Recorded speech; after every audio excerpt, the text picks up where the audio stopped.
Joseph Vijay எனும் நான் அப்படின்னு அவர் பதவி இருக்கிற பொழுது ம். யோகி அண்ணனோட எமோஷன் அந்த ரியாக்ஷன் என்னவா இருந்தது? நான் என்ன பண்ணேன்னா, வீட்டில் தனியாக தான் இருக்கேன். பயங்கரமான விசில் அடித்தேன். என் கை வலிக்க கை தட்டினேன். கண்ணில் ஆட்டோமேட்டிக்காக கண்ணீரே வந்துருச்சு அந்த டைமில். அவ்வளோதான். நான் தான் சொன்னல, அன்றைக்கி லீவ் போட்டு டீம் முன்னாடி தான் உட்காந்துருந்தேன். ம், ம். ஜோசப் விஜய் எனும் நான் அப்படின்னு சொல்லும்போது அது உடம்புல ஒரு வைப்ரேஷன் சொல்லுங்களா. உங்க தம்பி வெற்றி அடைஞ்ச மாதிரி கண் கலங்கி சத்தியமாக நான் ஒரு சந்தோஷமாக இருந்தேன் நினச்சி.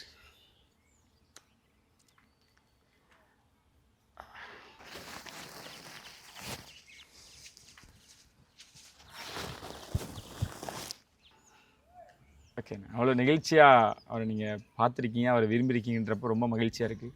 இந்த தருணத்தில் நான் கேட்குறேன்னு தப்பாக எடுத்துக்க வேணாம், அம்மா இருந்திருந்தாங்கன்னா அவங்க எப்படி என்ன கொண்டாடி இருப்பாங்க? கொண்டாடிப்பாங்கன்னா, என்னப்பா உங்களால் ஜெயிச்சிட்டார் போல இருக்கு அப்படின்னு கொஞ்சம். ஆனால் உங்களாலே சொல்லிட்டு முதல்ல போய் பார்க்க போனது அவங்க தான். ஆமாம், அவங்களோட அந்த மறைமுக ஆதரவு நிறைய இருந்திருக்கு இல்லைன்னா? இருந்திருக்கு. விருப்பப்பட்டிருப்பாங்க, சரி வரட்டும் பார்க்கலாம் அப்படின்னு மகிழ்ச்சி அடைஞ்சிருப்பாங்க. சரிப்பா அப்படின்னு இருப்பாங்க. ஆனால் நார்மலாக இந்த கரூர் மக்களுக்கு தனிப்பட்ட முறையில் ஒரு வருத்தம் இருக்குப்பா. அவர் வந்து மறுபடியும் வந்து பார்க்கல, வந்து சந்திக்கலை, இங்கேருந்து எல்லாரும் அழைச்சிட்டு வந்து அங்கே வச்சு தான் பேசினாங்க அப்படின்றத தேர்தல் அப்பயும் சரி, தேர்தல் முடிவு வர்றதுக்கு முன்னாடி சரி, முடிவு வந்ததுக்கப்புறம் சரி, இப்போ வரைக்கும் அவர் போகல.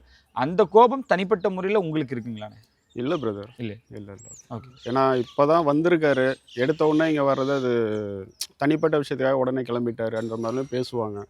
முதல்ல அவர் கடமைகள்லாம் கொஞ்சம் ஓரளவுக்கு முடிக்கட்டும். நிறைய விஷயங்கள் கையெழுத்து போட வேண்டியது இருக்கும். நிறைய பேர் இதை விட பெரிய விஷயம்லாம் இருக்குது. அதெல்லாம் கொஞ்சம் முறைப்படி யார் யார் பார்க்கணும் எல்லாம் பார்த்துட்டு வருவார். வராமலாம் போக மாட்டார். எங்கே போக போகிறார்? ஓகே, வருவார், வேறு மாதிரி வந்து நிற்பார்.